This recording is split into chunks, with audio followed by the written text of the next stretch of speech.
Hello बच्चों, कैसे हैं आप सभी। आशा करती हूँ आप सभी अच्छे होंगे। मैं पिंकी आप सभी का स्वागत करती हूँ आपके अपने यूट्यूब चैनल पिंकेस क्लासेस में।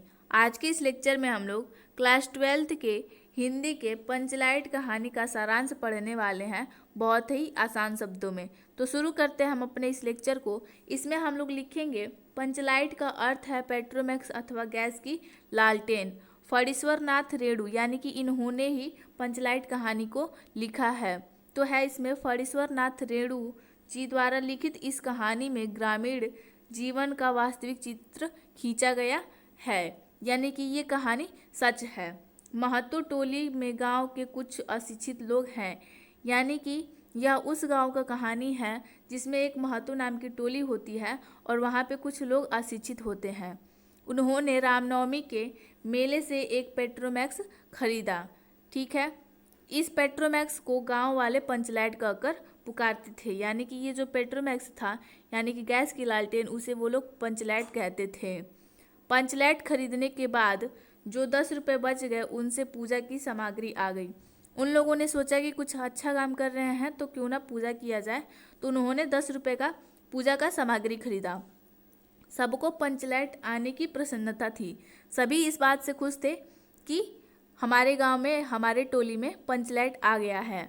इस खुशी में कीर्तन का आयोजन किया गया।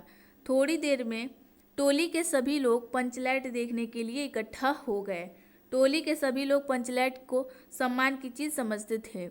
सरदार अपनी पत्नी को आदेश देता है कि शुभ कार्य को करने से पहले वह पूजा पाठ का प्रबंध कर ले।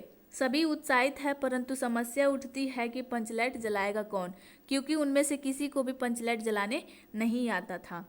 सीधे सादे लोग उस पेट्रोमैक्स को जलाना भी नहीं जानते थे। इस टोली में गोधन नामक का एक युवक है, यानी कि उस टोली में एक गोधन नाम का लड़का होता है जिसको पंचलाइट जलाने आता है। वह गांव की मुनरी नामक एक युवती से प्रेम करता है। ठीक है, मुनरी की मां ने पंचो से गोधन की शिकायत की थी कि गोधन उसके घर के सामने से सिनेमा का गाना गाकर निकलता है। इस कारण पंचो ने उसे जाति से निकाल दिया था। मुनरी को यह पता है कि गोधन को पंचलाइट जलाने आता है। मुनरी यह जानती थी कि एक गोधन ही है हमारे टोली में जिसे पंचलाइट जलाने आता है। वह चतुराई से यह बात पंचो तक पहुंचा देती है। पंच गोधन को पुनः जाति में ले लेते हैं।